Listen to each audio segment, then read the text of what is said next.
So ఇంతకుముందు ఒకసారి ప్రపంచంతో మాట్లాడినాం. పర్లేదు, రిలాక్స్. సో ఇంతకుముందు ఒకసారి ప్రపంచంతో మాట్లాడాం. అతను జర్మనీలో ఉంటాడు. వీఆర్ లైక్ ఎప్పటి నుంచో తెలిసిన ఒక ఫ్రెండ్ లాగా ఉంటాడు అనమాట. నాకు ఎవరన్నా ఆచరించే వాళ్ళంటే చాలా గౌరవం. ఊరికే మాట్లాడి అభినందించి సూపర్ అంటోళ్ళ కంటే కూడా దాన్ని తీసుకోవడం. అట్లా ప్రపంచం ఈరోజు వచ్చి, అంటే లాస్ట్ కపుల్ ఆఫ్ డేస్ క్రితమే టైసన్ నాకు మెసేజ్ చూపించాడు. అన్న ఎవరో బుక్ రాశారు, దాంట్లో నీ గురించి ఒక అక్నాలెడ్జ్మెంట్ ఉంది, నీకు ఓకే అయితే ప్రింట్ చేస్తా అన్నారంటే ఏముందో చదువుదామని చూస్తే ఇంకా అంతకంటే ఏముంది, అందులో ఏం లేదు. జస్ట్ ఒక ప్యూర్ హార్ట్ ఫెల్ట్ ఎక్స్ప్రెషన్ ఉంది అంతే. అందుకని ఐ సెడ్ ఓకే. ఆ తర్వాత ఆ బుక్ పబ్లిష్ అయ్యి తీసుకొచ్చాడు, అష్టావక్ర గీత. దీని మీద ఇంగ్లీష్లో ఒక సాధికారిక వ్యాఖ్య చేసిండు. అయితే ఆయన ఇక్కడికి కామెంటరీ ఇన్ మోడర్న్ వాయిస్, అంటే ఇది ఒక ఆధునిక వక్తవ్యం అని చెప్పొచ్చు. అంటే అతి పురాతనమైన ఒక ఆధ్యాత్మిక వ్యాఖ్యకి ఆధునిక, అంటే ఇప్పుడున్న కామన్ మ్యాన్ అర్థం చేసుకునే విధంగా, కామన్ మ్యాన్ అర్థం చేసుకున్నట్టు ఇవాల్టి జనరేషన్ అంటే what is the crux of Ashtavakra Gita అన్నది నేను ఊరికి తిరిగేసిన ఒక 10 నిమిషాల్లో. లాస్ట్ పేజ్ చాలు యాక్చువల్లీ. ఇది అసలు చూపిస్తా బేటా. ఇందులో ఏముంది తెలుసా, సైలెన్స్ అని రాసు. అంటే అన్ని ఈ వరుస చెప్పబడదు, ఇది ఎవరికి వాళ్ళు అర్థం చేసుకోవాలని ముగించేశాడు అంతే. కర్ణాటక సంగీతంలో కూడా ఈ ట్రెడిషన్ ఉంది. గురువు అన్నీ నేర్పిస్తాడు, ఒక కీర్తన నేర్పించాడు. కాదు, అది ఉంటుంది పుస్తకంలో, అది చూసి వాయించేసేయాలి అంతే. అంటే గురువు చెప్పవలసిన అవసరం లేదు, వాడే గురువు అయిపోయింది ఇప్పుడు అని చెప్పడం నిదర్శనం. ఒకవేళ గురువు కనుక చెప్పవలసి వచ్చింది అనుకో, ఒకవేళ గురువు చెప్పవలసి వచ్చింది అనుకో, అటుదికి తిరిగి చెప్తాను, నీకు చెప్పండి. అది రూల్. అది అంటే గురువు నిన్ను శిష్యునిగా తీసుకున్నది తన నుంచి విముక్తి చేయడానికి, నిరంతరం ఆధారపడడానికి. అది అత్యంత కీలకమైనది, చాలా కీలకమైనది. So Prabhanjan, first of all Ashtavakra గీతలో ఈ యొక్క చిన్న, దీన్ని ఏమంటారు, అక్నాలెడ్జ్మెంట్ ఎందుకు రాసావో చెప్పు.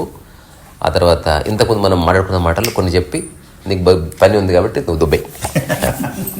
యా. సో అక్నాలెడ్జ్మెంట్ ఎందుకు రాశానంటే, first of all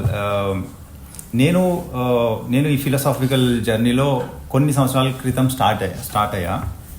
and then I was just ఒక ఫారెస్ట్లో ఈ బుక్ చదువుదామా, ఈ చెట్టు కిందకి వెళ్దామా, ఆ చెట్టు కింద వెళ్దామా అని చెప్పేసి వెళ్తూ రకరకాల ఫిలాసఫీస్ నాకు అర్థమయ్యేది కాదు, ఎవరిని పట్టుకోవాలి. దాని తర్వాత స్లోగా నా మైండ్ ఎవరితో సింక్రనైజ్ అయిందంటే ఎక్కువ శాతం జిడ్డు కృష్ణమూర్తి అండ్ ఓషో, వీళ్ళిద్దరితో ఎక్కువ సింక్రనైజ్ అయింది. దాని తర్వాత రమణ మహర్షి గారితో. సో వాళ్ళ బుక్స్ చదవడం స్టార్ట్ అయిన తర్వాత నా మైండ్ స్లోగా ఓపెన్ అవ్వడం స్టార్ట్ అయింది. దెన్ సడన్లీ యూట్యూబ్లో ఒకసారి చాలా ఇయర్స్ క్రితం, నాకు బాగా గుర్తు, అటాచ్మెంట్ అని చెప్పి ఒక వీడియో చేశాను మీరు, I think some 3-4 years back. అప్పుడు నేను ఇండియాకి వచ్చినప్పుడు నేను ఇట్లా జర్నీ చేస్తుంటే యూట్యూబ్లో వింటుంటే కనిపించింది అటాచ్మెంట్. అరే అటాచ్మెంట్ టాపిక్ ఏదో చాలా బాగుంది, దాన్ని మీరు ఇట్లా కూర్చొని ఉన్నాను, అది నాకు గుర్తు బాగా. అరే ఇదేదో బాగుందని చెప్పి అది 1 hour వీడియో అది పెట్టుకొని నేను డ్రైవింగ్ చేసుకుంటూ పోతున్నాను. అసలు నా లోపల ఉన్నది మీరు చెప్తున్నట్టు అనిపించింది. దాని తర్వాత వీడియోస్ బేసికల్గా మీరు ఏది చెప్పినా కానీ నేను చెప్పాలనుకున్నది మీరు చెప్తున్నారు. So you are always kind of my inner voice అనిపిస్తుంది. ఓకే. దెన్ లాస్ట్ టైం మనం ఏప్రిల్లో కలిసినప్పుడు కూడా దట్స్ వాట్ ఐ సెడ్ నా, universe brought us together, or universe introduced me to you, yeah, just as if I am introduced to myself. Yeah. దాని తర్వాత మీరు books రాయడం స్టార్ట్ చేసింది కదా. సో ఐ వాస్ సెడ్, నేను ఎన్నో సంవత్సరాల నుంచి నేను జర్నల్స్ రాసుకుంటాను. జర్నల్స్ అంటే తెలుగులో ఏమంటారు? జర్నల్స్ అంటే అదే ఒక ఎవరి కోసమో కాదు కానీ మన కోసం, kind of diary, your reflections అనొచ్చు, యాక్చువల్లీ రిఫ్లెక్షన్స్. సో అవి రాసుకుంటా నేను. అండ్ ఈ అష్టవక్ర గీత మీరు ఎప్పుడైతే వీడియోస్ చేసిందో అవన్నీ చూస్తే నేను రాసుకున్నాను. దాని తర్వాత అయిపోయిన తర్వాత చూస్తే ఎన్నో పేజెస్ ఉన్నాయి జర్నల్స్ నేను రాసినవి.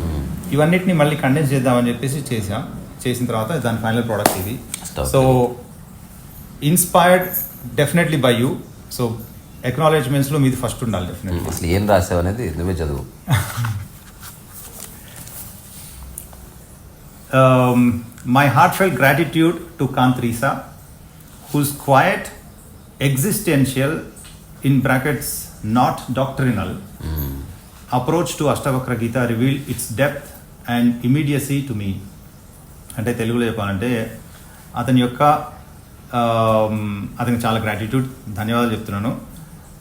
ఎందుకంటే తను ప్రశాంతంగా అండ్ ఏదో బుక్లో చూసి చదివింది కాదు, బుక్లో చూసి చెప్పింది కాదు, కాకపోతే తన ఆచరణీయంగా ఆచరిస్తూ తన ఆచరణలోంచి బయటకు వచ్చిన మాటలు ఏవైతే ఉన్నాయో అవి అష్టవక్ర గీత ద్వారా బయటకు వచ్చినాయి. అది నాకు చాలా ఇన్స్పైరింగ్ అనిపించింది. అందుకే ఆయనకి థ్యాంక్స్ చెప్పా. ఆయనతో పాటు జిడ్డు కృష్ణమూర్తి, ఓషో అండ్ స్వామి రామ వీళ్ళకి కూడా థ్యాంక్స్ చెప్పాను. ఎంత బాగుందో. తర్వాత ఇంతకుముందు కొన్ని విషయాలు చెప్పినాం. అంటే ఈ జర్నీలో అంటే నా మాటలు విన్న తర్వాత కొంచెం రిఫ్లెక్ట్ అయ్యొచ్చు, బట్ ఏదేమైనా నా ఐడెంటిటీ పోతున్నట్టు అనిపించింది అన్న కాంటెక్స్ట్ చెప్పావు కదా, అదొక్కటి కొంచెం ఎఫెక్టివ్గా చెప్పు. Then will conclude. అంటే ఎక్కువ చెప్పుకోవాల్సిన అవసరం లేదు. నేను జర్మనీకి వెళ్ళి దాదాపు 25 సంవత్సరాల పైన అయింది. సో నేను అక్కడికి వెళ్ళినప్పుడు నేను 20 years. సో పాస్ట్ 20 years అంటే చిన్నపిల్లగా 20 years కూడా కాదు యాక్చువల్గా నేను అప్పుడు. So very young. అప్పుడు చాలా ఎనర్జీ తోటి దెన్ కెరియర్ మీద, డబ్బులు సంపాదించడం మీద ఫుల్గా ఎనర్జీ పెట్టా. And then I saw the peaks also కెరియర్లో, దాని తర్వాత ఫైనాన్షియల్గా. ఒక స్టేజ్లో ఐ వాజ్ ఆల్వేస్, నేను ఎప్పుడు కూడా ఇంకా నెక్స్ట్ ఏంటి, ఏం ఎక్వైర్ చేయాలి, కొత్త కారు ఏది కొనాలి, అండ్ దెన్ ఈ కారు కొంటే బాగుంటుంది, ఈ మొబైల్ కొంటే బాగుంటుంది, ఆ ఫేజ్లో ఉండేది. కొత్త కారు ఏది వచ్చినా లిటరల్గా నేను కొనుక్కునేది. కొన్న తర్వాత ఒక 1-2 daysకి నాకు అరే ఈ కారు ఎందుకు కొన్నా నేను అనిపించింది. దాని తర్వాత లేదు వస్తున్నావా దాదా, అప్పట్లో ఫర్ ఎగ్జాంపుల్ BMW X5 కొన్నాను నేను, చాలా పెద్ద కారు. కొన్న తర్వాత దెన్ చాలా ఇష్టంతో కొనుక్కున్నాను కారు. కొనుక్కున్న తర్వాత నాకు తృప్తి లేదు. అరే ఇది కొన్న తర్వాత కూడా నాకు ఎందుకు తృప్తి లేకుండా పోయింది. నువ్వు తృప్తి కొనుక్కోవాలి యాక్చువల్లీ కారు. దాని తర్వాత ఆ కారు మార్చి టెస్లా కొన్నాను. అది కూడా నాకు తృప్తిని ఇవ్వట్లేదు. దెన్ నాకు అనిపించింది ఎక్కడో ప్రాబ్లం ఉంది. ప్రాబ్లం ఈ బండ్లలో లేదు, నా లోపల ఉన్నది. దాని తర్వాత ఇక చాలు, కొన్నది చాలు, ఈ ఉరుకులాట చాలు. నేను నా కెరియర్లో కూడా పీక్స్ చూసినాను, దాని తర్వాత అప్స్ డౌన్స్ అన్నీ అని. దెన్ ఇప్పటికీ కెరియర్ అట్లే పోతుంది, పీక్లే పోతుంది, ఫైనాన్షియల్గా పీక్లే పోతుంది. కాకపోతే నేను దాన్ని చూసే ధోరణి, పర్సెప్షన్ మారినాడు. సో పెద్ద ఎగ్జైట్ అవుతలే నేను, ఒక కారు ఉంది కదా, ఓకే ఉంది కారు. సో ఇప్పుడు నా ఫోకస్ అంతా ఎక్కువ ఈ లెర్నింగ్ అండ్ షేరింగ్ మీద ఎక్కువైంది. అండ్ దెన్ షేరింగ్ ఎట్లా, మేబీ నా వాయిస్ బాగుంటుందని చెప్పి నేను ఎప్పుడు అనుకోను, కాకపోతే నా చేతి రాతలు బాగుంటాయి, బుక్స్ నా ఇంగ్లీష్ బాగుంటుంది. సో ఆ రకంగా ఇది ఫస్ట్ ప్రయత్నం అన్నట్టు. ఈ బుక్ యాక్చువల్గా నన్ను చాలా ఇన్స్పైర్ చేసింది, నన్ను నేను ఇన్స్పైర్ చేసుకున్నాను నేను. దెన్ ఐ సెడ్ ఇంకా బుక్స్ రాయడం బెటరు అని చెప్పి. అయితే ఎప్పుడైతే ఈ ట్రాన్స్ఫర్మేషన్ అవుతుందో నాకు, దెన్ ఒక్కసారి వెనక చూసుకుంటే అరే ఇది నేను కాదు, ఎప్పుడైతే నేను మారుతున్నానో ఇది నేను కాదు కదా, నా అస్తిత్వం పోతుంది కదా. ప్రపంచం అంటే ఇట్లా చాలా పెద్దగా ఉండాలి. నేను అక్కడ అసోసియేషన్లకి ప్రెసిడెంట్, తోపుని అసోసియేషన్ ప్రెసిడెంట్ని, అది అంటే ఇప్పుడు చూస్తే ఇప్పుడు కూడా నేను తోపునే, కానీ తోపు అనే ఫీలింగ్ లేదన్నాడు.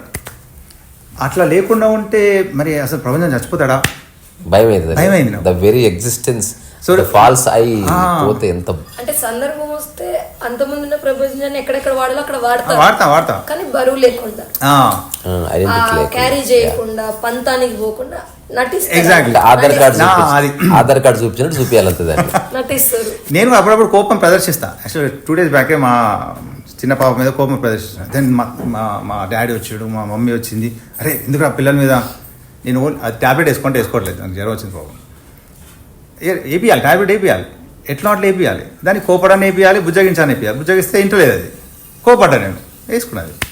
సో పని కావాలి మనకు. సో కోపం అక్కడ నేను ప్రదర్శించిన ఎందుకు ఒక పని కావడానికి, అంతే తప్ప నాకు దాని మీద కోపం లేదు. angry. దాని తర్వాత మళ్ళీ దాన్ని హత్తుకున్నా అండ్ దెన్ అదే ఆ కోపాన్ని క్యారీ చేయలేదు నేను. ఐ థింక్ నువ్వు కూడా ఇప్పుడు ఇదే చెప్తుంటావు కదా, కోపం నటిస్తాను.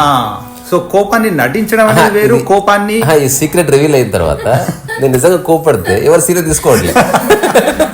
అందుకని నీ పప్పా నిజంగా కోపం తెప్పిస్తున్నా. పప్పా యాక్టింగ్ అది లేదు లేదు లేదు యాక్టింగ్. అది ఇప్పుడు నువ్వు అడిగిన క్వశ్చన్ కి యా మన ఇంకోటి నేను జస్ట్ రీసెంట్గా ఒక వ్యక్తి నాతో చెప్పిన మాట ఏంటంటే, ఒక ఆధార్ కార్డు విషయంలో అసలు ఈగో అనేది లేదు భయ్యా, ఆధార్ కార్డ్ అందరికి సేమ్ ఉంటుంది.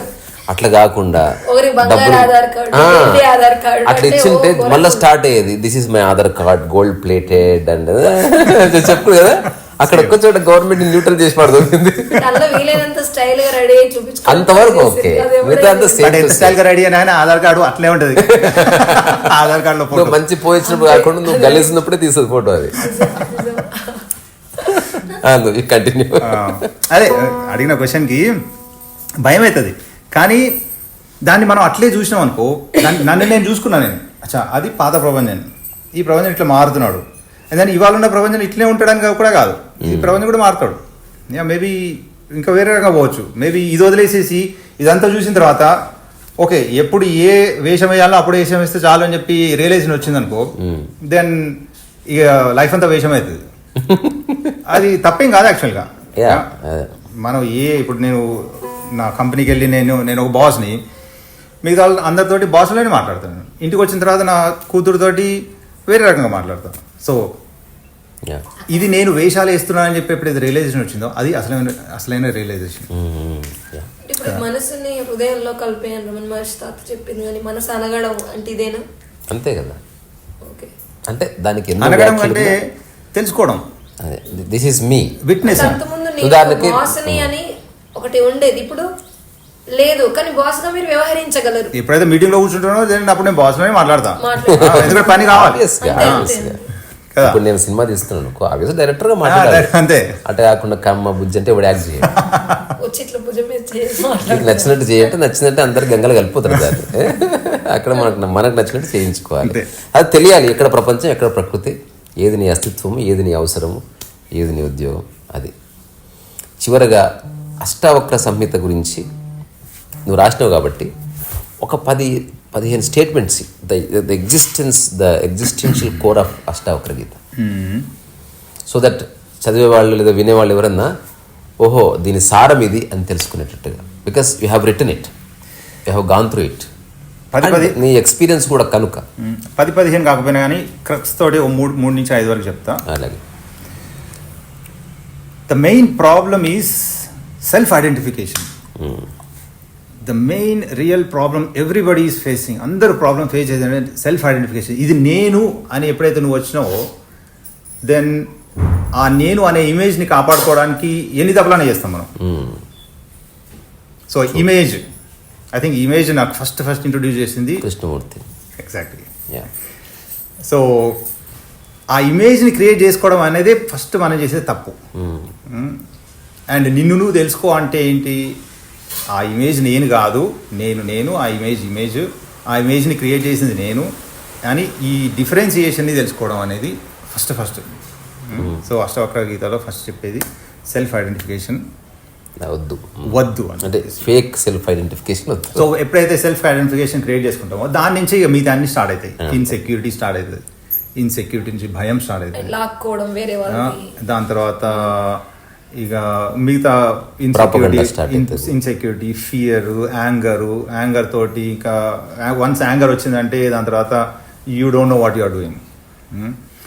So the core of the problems question తర్వాత క్వశ్చన్ వేసుకొని నేను కిందికి వచ్చిన. So the core of the problem is self identification, స్వీయ గుర్తింపు. నేను అనుకునే దాంతో తాదాత్మ్యత. అది అంటే నువ్వు అసలే అబద్ధపు ఉదాహరణ నేను ఒక యాక్టివిస్ట్ అనుకుని ఫిక్స్ అయ్యాను దానికి. అది ఆ ఇమేజ్ని కాపాడుకునే ప్రయత్నం ఎవడో వచ్చి నీవేం బోడీ యాక్టివిజం చేస్తుంటే కోపం వచ్చేస్తుంది. బికాస్ నేను అన్నప్పుడు నవ్వొస్తే అప్పుడు ఇప్పుడు నీకు వేషం అని తెలిసిన తర్వాత ఇంకా బాధ సరే నీకు అట్లా అనిపించింది కానీలే. ఇప్పుడు నేను ఒక కంపెనీకి వైస్ ప్రెసిడెంట్ ఉండే, నేను వేరే చెప్తున్నావు అంతే అంటే ధర్నా చేసేటప్పుడు యాక్టివిజం చేసేటప్పుడు ఏమంటారు పోరాటం చేసేటప్పుడు అక్కడి వరకు దాన్ని మనసవాచ కర్మను 100% బాగుంది. మళ్ళీ అంత వచ్చాక కామన్ గా మనం కానీ తినేటప్పుడు ఇప్పుడు ఆ యాక్టివిస్ట్ అని నువ్వు అనుకుంటున్నావు అవసరం కోసం, తినేటప్పుడు కూడా యాక్టివిస్ట్ లాగా తినడం చేయలేము. చూడు యాక్టివిస్ట్ అని నువ్వు అనుకుంటున్నావు అవసరం కోసం, దాని వెనుకున్న రియల్ ఐ ఎవరు అంటే ఒక nobodiness. You are a nobody. అంతే. అసలు నువ్వు ఒక కౌన్ కిస్క గొట్టంగా తెలుసుకోవడం చాలా ముఖ్యం. అనుకోవడం తెలుసుకున్నవాడు నిజంగా చేయగలడు, నిష్కామ కర్మ నిజంగా వాడే చేయగలడు, నిజంగా యాక్టివిస్ట్ సఫర్ అవుతాడు. అవును, యాక్టివిస్ట్ ని ఒక అవసరం ఒక విజిటింగ్ కార్డ్ లాగా వాడుకునేవాడే ధర్నా చేయగలుగుతాడు, ఆవేశపడతాడు, ధర్నా ఎండ్ అయిపోగానే పార్టీకి వెళ్ళగలుగుతాడు.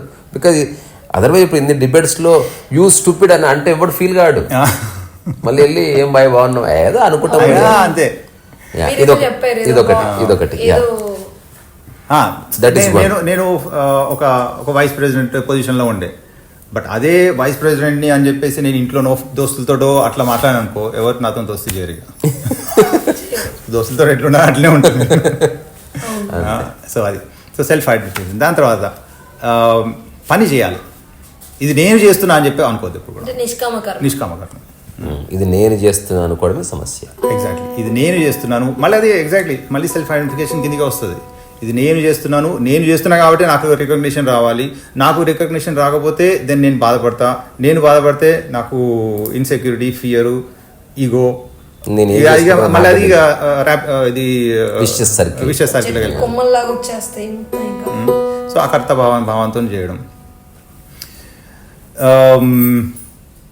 దాని తర్వాత బేసికల్గా నమ్మడం అనేది ఒకటి, ఆచరించడం అనేది ఒకటి. చాలామంది ఒకళ్ళని నమ్ముతారు. ఎప్పుడైతే నమ్ముతున్నావు, ఇప్పుడు ఒక గురువుని నమ్ముతున్నాను అనుకో, ఇప్పుడు ఫర్ ఎగ్జాంపుల్ రీసా నమ్మిన అనుకో, నేను రీసా ఏది చెప్తే అది చేస్తాను. సో నేను ఆయన మీద డిపెండ్ అయినా నేను. సో డిపెండెన్సీ అనేది చాలా పెద్ద ప్రాబ్లం. ఇప్పుడు ఆశ్రమాల్లో గురువులు చేయించేది ఎక్కువ మంది, కొందరు జెన్యూన్ గురువులు ఉండొచ్చు, ఎక్కువ మంది అదే చేస్తున్నారు కదా. Exactly.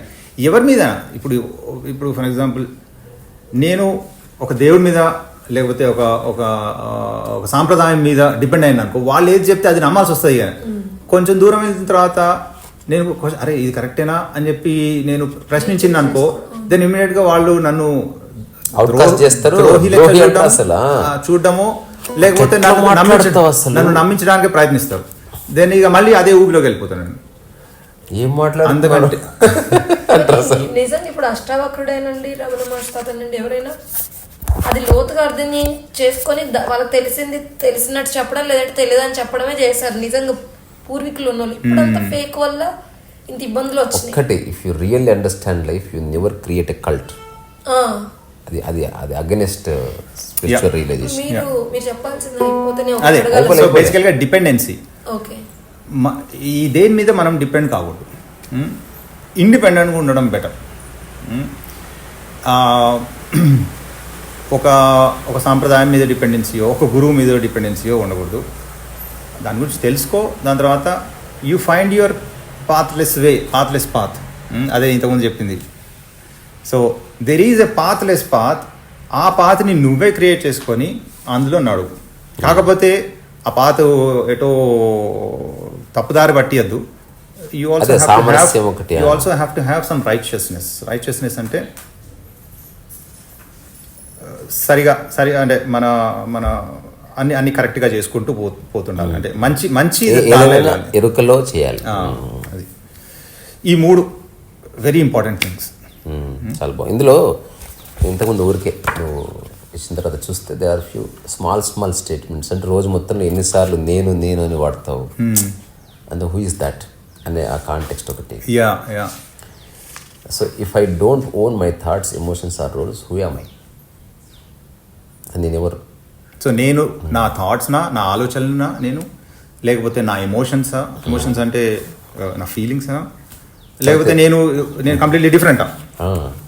Can I allow my actions to be spontaneous without needing them to be good, right and spiritual? అంటే మనం ఏం చేసినా ఇవి ఎప్పుడు వస్తాయి గుడ్, రైట్ అండ్ స్పిరిచువల్ అంటే ఎవడో నన్ను చూస్తున్నాడు, వాడి ద్వారా నువ్వు ఒక గుర్తింపు పొందాలి అనుకున్నప్పుడు నీకు చేష్టలు మారుతాయి. అట్లా కాకుండా యాక్షన్ ప్యూర్ ఉంటుందండి. బాత్రూంలో స్నానం చేసినప్పుడు ఈపు రుద్దుకుంటావు కదా, అది స్పిరిచువలా, అది రైటా, అది రాంగా, నీకు ఎట్లా హాయిగా ఉంటుందో అట్లా చూసుకుంటావు. End of the story. ఏదైనా చెప్పినాను. ఒకటి అడగాలనుకుంటున్నా.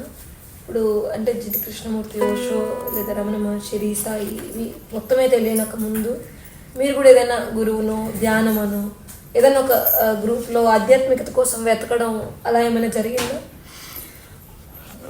నాకు నేనుగా ఎప్పుడు వెతకలేదు. కాకపోతే నేను ఎక్స్ప్లోర్ చేయాల్సి వచ్చింది. ఫర్ ఎగ్జాంపుల్ మా ఫ్యామిలీలో వాళ్ళ ద్వారా ఇస్కాన్ ఎక్స్ప్లోర్ చేశాను నేను. బట్ ఓన్లీ ఎక్స్ప్లోరేషన్ వరకే. దాని తర్వాత సమ్హౌ అది అందులోకి వెళ్ళలేదు నేను, ఎందుకంటే నాకు సింక్ కాలేదు. అంటే చాలా ప్రశ్నలకి ఆన్సర్స్ దొరకాలి అక్కడ. ఆన్సర్స్ నేను నమ్మాలి, ఇక అది ఇది ఆన్సర్ అంతే, ఇక నువ్వు ఇక మళ్ళీ తిరుగు ప్రశ్న వేయద్దు అన్నప్పుడు దెన్ అది నాకు కుదరదు. సో నాకు ప్రశ్నకి ఆన్సర్ తర్వాత మళ్ళీ ప్రశ్న, దెన్ లాస్ట్ ఇక క్వశ్చన్ ఉండాలి, దానికి ఇక ఫైనల్ ఆన్సర్. పర్సన్ కలిస్తే వాళ్ళు పర్సన్ అయిపోతారు. ఒక 2-3 సంఘటనలు ఉన్నాయి. ఊరికి ఒక్కటి, ఇక్కడ కరీంనగర్లో ఎక్కడో కలెక్టర్ ఆఫీస్ దగ్గర ఒక ఆయన పట్టుకున్నాడు ఆ ప్రొపగేట్ చేయాలని. నిజమైన కృష్ణుడు వేరు, నిజమైన విష్ణువు వేరు. ఇస్కాన్ వాళ్ళు అనుకునే కృష్ణుడు, విష్ణువు, వైకుంఠం ఇది వేరు. మనం దాన్ని ఇప్పుడు జడ్జ్ చేయకూడదు. అది మన అసలు వాళ్ళ సిద్ధాంతం ఏం చెప్తారు, అసలు మాట్లాడేది కృష్ణుడే, నీలో వినేది కృష్ణుడే. అదే అంటే నేనేమన్నా అంటే చెప్పండి సార్ నేను వింటాను తర్వాత ఆయన చెప్తుంటే అన్నా. అట్లా అనొద్దన్న, నేను అనలేదు.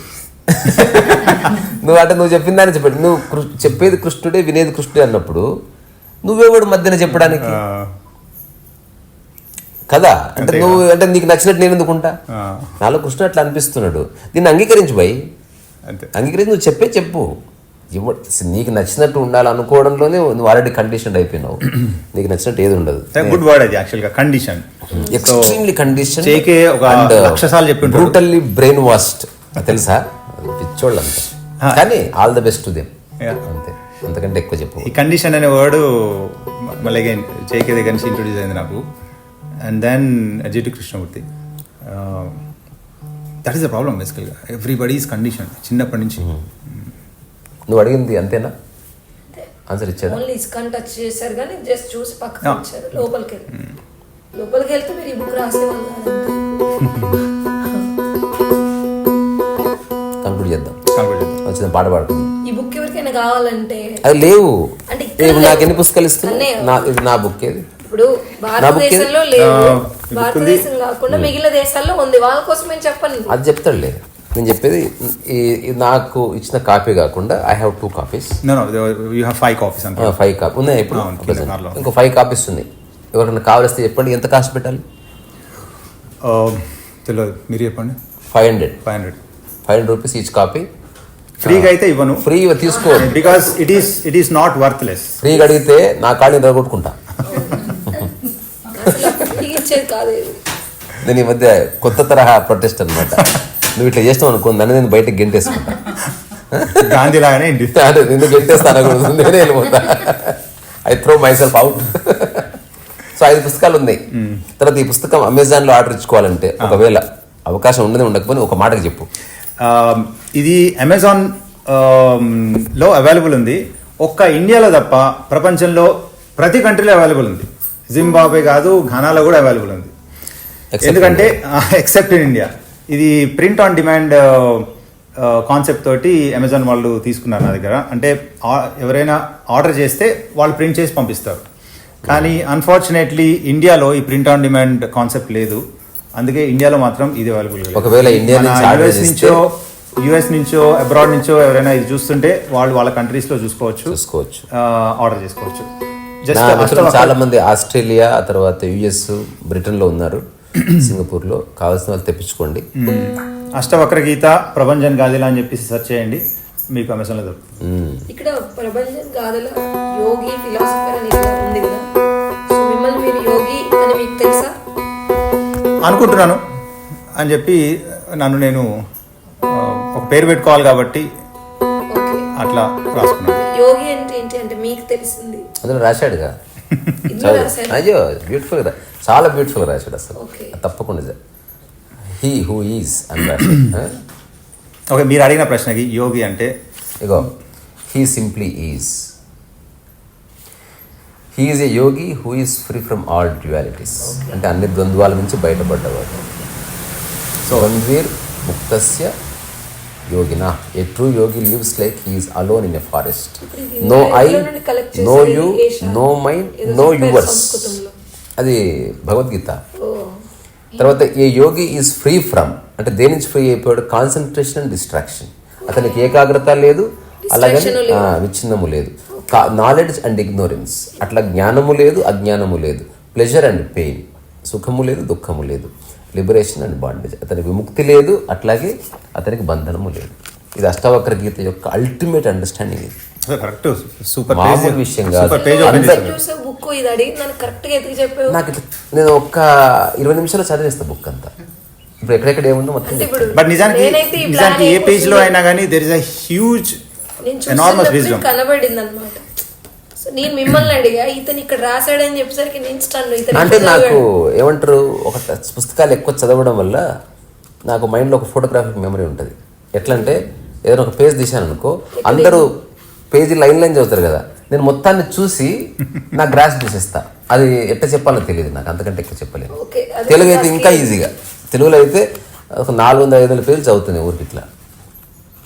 మీరు అడిగిన క్వశ్చన్కి అట్లీస్ట్ నా పాయింట్ ఆఫ్ వ్యూ ఏంటంటే బాడీ మైండ్ రెండు కలిసి ఒకే దగ్గర ఉండడం అంతే, అయిపోయింది, end of the story. Body వేరు మైండ్ వేరు కాదు, బాడీ మైండ్ కలిసి ఉండడం, అదే నాన్ డ్యువాలిటీ. అగైన్ ఇప్పుడు ఇంతకుముందు రీసెర్చ్ చదివినట్టుగా సో బాడీ ఇప్పుడు నేను ఇక్కడ ఉన్నా, నా మైండ్ కూడా ఇక్కడే ఉన్నది అంతే. నా మైండ్ నిన్న లేదు, రేపట్లో లేదు, ఇక్కడనే ఉన్నది. ఇప్పుడు ఇక్కడి నుంచి వెళ్తా నేను, దాని తర్వాత నేను డ్రైవ్ చేస్తుంటా. డ్రైవింగ్ తో పాటు ఉంటుంది. ఇది ఎట్లా అంటే ఓనర్ కుక్కలాగా. ఓనర్ కూర్చున్న చోటనే కుక్క కూర్చుంది. ఫస్ట్ స్టేజ్ ఏంది, ఓనర్ కూర్చున్న చోట కుక్క లేదు, డాలీ డాలీ అని పిలుస్తుంది, ఏటో వీక్తుంది, ఓ అది అరుస్తుంది. అది ఇది ఒక్క చోట ఉంటలేదు. ఇది మామూలు హ్యూమన్ మైండ్ పరిస్థితి. సెకండ్ స్టేట్ ఏంది, దాన్ని పట్టుకొని పెద్ద తాడు కట్టాడు, లాగుతా ఉంది, వీడు మళ్ళీ లాగుతున్నాడు. ఇది సెకండ్ స్టేజ్. అంటే దీనికి ధ్యాన పద్ధతి అని పేరు. అది లాగుతా ఉంది, వీడు ఎందుకు లాగుతా ఉన్నాడు. మూడో పద్ధతి ఏంది, చిన్న తాడు ఉందా కూడా పక్క పక్కన ఎదురుతూ ఊరుకూరుగా చూస్తుంది, వీడు చూడకపోతే పారిపోతుంది. ఇది ఏంది, శ్వాస మీద ధ్యాస దగ్గరికి వచ్చింది. లాస్ట్ స్టేజ్ అంటే పక్కనే కూర్చుంది కానీ తాడు ఉంది. అంటే ఇప్పుడు అనుష్ఠానంలో ఉన్నావు, యోగంలో ఉన్నావు, జపంలో ఉన్నావు, పక్కనే కూర్చుంది, ఎటు పోతలేదు కానీ తెలుసు తాడు ఉంది. తాడు తీసేస్తే పీకుతుందేమో, అంటే ఈ జపమాల పడేస్తే ఏమైనా అవుతుందేమో అని పట్టుకున్నావు. లాస్ట్ ఏంటంటే పక్కనే కూర్చుంది, తాడు లేదు, ఏం లేదు. దీని తర్వాత ఇంకొక స్టేజ్ ఉంది. అసలు నువ్వు ఎటున్నా సరే నువ్వు దాని దగ్గర చూస్తేనే కానీ నేను వెనక తిరుగుతుంది. అది కలిసిపోయింది కానీ ఇప్పుడు కుక్క మనిషి లేరు, ఇద్దరు కలిసి ఒక్కటి కదులుతున్నారు. ఓకే, అంటే యోగి యొక్క స్థితిలో ఇది కూడా ఉంటది కదా. కానీ అంటే ఇప్పుడు ఈ క్షణంలో మైండ్ ఉండడం ఉంది కదా. ఇప్పుడు మీరు చెప్పింది ఇద్దరు దాని పేరు అనట్లేదు, స్థితప్రజ్ఞత, సమదృష్టి, ఇంకేదో సాక్షి భావన, ఈ రకరకాలు పెట్టుకున్నప్పటికీ అంటే ఎవరిని దుఃఖ పెట్టకపోవడం, ఎవరిని గాయపరచకపోవడం, ఇవి కూడా యోగి లక్షణాలనే చిన్నప్పటి నుండి విన్న విషయం. శాంతంగా ఉండడం, ఎప్పుడు అవన్నీ బై ప్రొడక్ట్స్ అండి. అంటే నువ్వు శాంతంగా, ఇది ఎట్లుందంటే చిరునవ్వు, యోగి చిరునవ్వు నవ్వుతాడంటే విషయం అర్థం కానివాడు నవ్వు నటిస్తాడు. అదర్వైజ్ నువ్వు యోగిగా ఉన్నప్పుడు నవ్వచ్చు, నవ్వకపోవచ్చు, నీ సహస్థితిలో ఉంటావు. మీరు శాంతంగా ఉండడం అనేది, అబద్ధాలు చెప్పకపోవడం అనేది, ఇవన్నీ బై ప్రొడక్ట్స్. మీరు మైండ్ బాడీ కలిసింది అనుకోండి, మీకు డ్యువాలిటీస్ ద్వంద్వాలు లేవనుకోండి, ఇవన్నీ ఆటోమేటిక్గా వచ్చేస్తాయి. అద్వైత స్థితి అంటే ఇవన్నీ పేర్లు వినడానికి బుక్స్ లోను సమాజంలో వినున్నాం కాబట్టి స్థితులు అవన్నీ. ఇంకొకటి అడుగుతాను, ఇప్పుడు ఇంకొకటి యోగి స్థితికి సామవేద దాన దండోపాయం అని ఒకటి ఉంటది కదా. అంటే యోగి వ్యక్తి ఎప్పుడెక్కడ ఏది వాడాలో అది వాడతాడు. యోగి అంటే కామ్గా కూర్చొని ధ్యానంలో ఉండడం అని కాదు. ఎవడైనా శత్రువు వస్తే తిరిగి వాడిని ఎలా దాడి చేయాలనేది కూడా యోగి స్థితిలో భాగమే అనేది. ఇప్పుడు కృష్ణుడు కూడా ఈ రాజయోగి అంటారు కదా, అతను కూడా ఒక సందర్భంలో యుద్ధం చేయాల్సి వచ్చింది, నువ్వు చేయాలంతే అని చెప్పాడు కదా. అతను ధర్మం చెప్తున్నాడు, ధర్మంగా నీ ధర్మం, నువ్వు ఒక క్షత్రుడి ధర్మం ప్రకారంగా నువ్వు అంతే. సో అది అది కూడా ఒక కైండ్ ఆఫ్ యోగం అనుకోవచ్చు. అదే అది ఒకవేళ నీవు క్షత్రియ ధర్మంలో ఉంటే యూ హ్యావ్ టు ఫైట్ అట్లా. మరి మనలోనే ఒకసారి బ్రాహ్మణ క్షత్రియ అదే అంటున్నా, అదేమో ఉంటాయి కదా. ఇప్పుడు నేను బాత్రూమ్ క్లీన్ చేశాను, అదే యుద్ధం అనేది కాంటెక్స్చువల్. అట్లా కాకుండా డే టు డే లైఫ్ లో మన రోడ్డు మీద పోతుంటే ఏదన్నా అన్యాయం జరిగింది, యూ హ్యావ్ టు బికమ్ క్షత్రియ. ఇప్పుడు నేను నా రోల్ ఒక బాస్ లాగా కార్పొరేట్ లైఫ్ లో అది కూడా యుద్ధం అన్నట్టే. సో నేను ఆ రోల్లో ఉన్నప్పుడు, ఆ వేషం వేసుకున్నప్పుడు నేను యుద్ధం చేస్తాను. బట్ అదే వేషం నేను ఇంటికి వచ్చి నా వైఫ్ తోటో పిల్లలతో చేయలేను కదా. అష్టావక్ర గీత కనెక్ట్ చేస్తున్నా మళ్ళీ నేను దీన్ని. అష్టావక్రుడు కూడా ఎవరికి చెప్పారు? జనకుడికి. ఆయన కూడా ఒక రాజు అని విన్నాం కదా. అంటే సేమ్ ఆయన రాజు అయినప్పటికీ ఇదంతా యోగ స్థితి గురించే. మళ్ళీ ఒక నిమిషంలో జీవనం అందులో ఉంటది. ఏం రాజా వదిలి పారిపోతావంటే ఎక్కడికి పారిపోయేది లేదు, పోయి మళ్ళీ రాజ్య పరిపాలన చేసుకుంటాను, అందులో ఇరుక్కొని అంతే అంటాడు. అంతే, నా ధర్మాన్ని నేను నిర్వర్తిస్తాను అంటే అక్కడ సంసారంలో నిర్వాణం. ఇప్పుడు మీరు చేస్తున్న బాస్ గా ఉండి కూడా అన్ని చేయడం, అన్ని వదిలేసి పారిపోవడం అని అక్కడ లేదు. వదిలేసి పారిపోవడం అనేది ఎప్పుడు చేయకూడదు. ఎక్కడికి పోతావు, నీ ధమాకులు ఉంటది అంతా. నిన్ను నువ్వు తెలుసుకో, ఇదేంది మన ఊళ్ళలో పాడే తత్వాలు, మన ఇంటి దగ్గరకు వచ్చి పాడతారు కదా. నిన్ను నువ్వు తెలుసుకో, నిన్ను నువ్వు గలుసుకో, నిన్ను నువ్వు తెలుసుకో, నిన్ను నువ్వు గలుసుకో, గంగలో నా కలిసిపో, జ్ఞాన గంగలో నా కలిసిపో, నిన్ను నువ్వు తెలుసుకో. నీవన్నది లేని లేదు, నేనన్నది లేని లేదు, నీవు నేను ఒక్కటా నీ తెలుసుకో, నిన్ను నువ్వు తెలుసుకో. గాలిలో నీటిలో, గాలిలో నీటిలో, నీటి పాటలో, నిన్ను నువ్వు కలుసుకో, నిన్ను నువ్వు తెలుసుకో. ఎవరికి ఎవరికి పడింది. సో అష్టావక్ర గీత అన్నది యాక్చువల్గా ఆధ్యాత్మిక జగత్తులో ఇదేమంటారు, పిహెచ్డీలకే పిహెచ్డి ఇది. ఇప్పుడు ఎవరైతే అష్టావక్ర గీత రాస్తున్నాడో అసలు చదివే వాళ్ళు, ఇది కొనేవాళ్ళు కూడా రాసేవాళ్ళు భాగమైతే తప్ప ఇది రాయబడదు. డ్యుయాలిటీ లేదు అసలు. Ultimate understanding of life, the subtlest understanding ఈ భూమి మీద ఉంది ఆధ్యాత్మిక జగత్తులో. అంటే నాకు తెలిసి ఇంకా అష్టావక్ర గీతకు మించింది లేదు. దెర్ ఆర్ ఫ్యూ అదర్, కానీ అష్టావక్ర గీతలు అణువు నేను చాలాసార్లు నా వ్యాఖ్యలో చెప్పిన, అసలు అష్టావక్ర గీతలో ఉన్న అన్ని శ్లోకాలు దాదాపు 300. ప్రతి శ్లోకము 100% ఫిట్ అయింది రమణ మహర్షి. 100% అసలు దాంట్లో ఉన్న ప్రతిదీ అంటే ఒక వ్యాఖ్య చేయొచ్చు అసలు అట్లా. అది అమేజింగ్. సో ఎవరెవరైతే అష్టావక్ర గీతను అర్థం చేసుకున్నారో వాళ్ళందరూ జీవితంగా అనుభవిస్తారు. అందులో గొప్ప ఉండదు, లేకపోతే ఏ పోలికలు ఉండవు, భేదభావాలు ఉండవు, ఏముండవు, సాధించేది ఉండదు, కోల్పోయేది ఉండదు. అందరూ ఏమనుకుంటే ఇట్లేవి లేకపోతే అసలు బోర్ వస్తుంది అనుకుంటా. అసలు ఆ బోర్డమే ఉండదు అసలు. ఓన్లీ జస్ట్ ఆల్కిమీ ఉంటుంది, ఒక రసాస్వాదన ఉంటుంది, కర్తాభావన లేకుండా. అల్టిమేట్ అండర్స్టాండింగ్ అది. సో ఈ బుక్ మీ ద్వారా బయటకు వచ్చినందుకు, తద్వారా అంటే అకారణంగా నాకు అక్నాలెడ్జ్ చేసిన నువ్వెవరు నేనెవరు, నేను యూట్యూబ్లో మధ్యలో ఒకసారి టైసన్ పంపించాడు ఫోటో, నేను చదివి ఏముంది ఇందులో పెట్టమంటే చూస్తే పెట్టి ఉంది. అసలు ఇప్పుడు అతను ఎక్కడో ఉంటాడు, జస్ట్ యూట్యూబ్ అనేది చూడు ఎంత ఎఫెక్టివ్గా పనిచేసింది. నేను అష్టావక్ర మంచి విషయం చాలా. ఇది యాక్చువల్గా బుక్ ఇంకా చాలా పెద్దగా ఉండే, దాదాపు 400 పేజీలు అయింది రాసినప్పుడు. దాని తర్వాత 400 పేజీలు చదవడానికి ఇవాళ రోజున అంత టైం ఉంటుంది ఎవరికి. దాన్ని కండెన్స్ చేయడం చాలా టైం పట్టింది నాకు. కండెన్స్ ఇప్పుడు 150 పేజీలే వచ్చింది. మిమ్మల్ని మీరు చూసుకున్నారు ఇంకా బాగా. Now he is enjoying solitude. తీసేయాలి, ఏది పెట్టాలి ఏంటి అని అది మేము ఒక జల్లడ పెట్టడం అయిపోయింది. అంటే ఏకాంతం, సాలిట్యూడ్ కూడా I'm enjoying my solitude by being in this world with everybody. అంతే. అవునవును, ఇందులో ఉంది కదా క్లియర్గా స్టేట్మెంట్. నువ్వు ఏకాంతంగా ఉంటున్నావు కరెక్టే, బట్ అందరితో ఉన్నప్పుడు కూడా ఏకాంతం ఉంటుందా అని ఒక ప్రశ్న ఉంది ఇందులో. సో ఏకాంతంగా అది ఎగ్జాక్ట్ స్టేట్మెంట్ చదువుదాం. గదిలో దాచిపెట్టుకొని తలుపులు వేసుకొని ఉండడం కాదు, అందరితో ఉంటూ నన్ను నేను ఏకాంతంగా చూసుకోవడం. అబ్సల్యూట్లీ.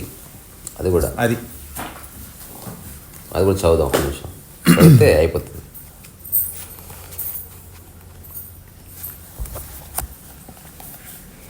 ఈ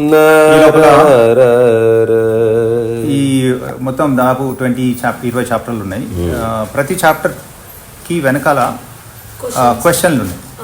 సో చదివిన వాళ్ళు ఇది ఓన్లీ జస్ట్ ఒక నవల చదివినట్టు కాకుండా ఈ జర్నలింగ్ క్వశ్చన్స్ ఉన్నాయి. ఆ క్వశ్చన్స్ ఆన్సర్ చేయండి.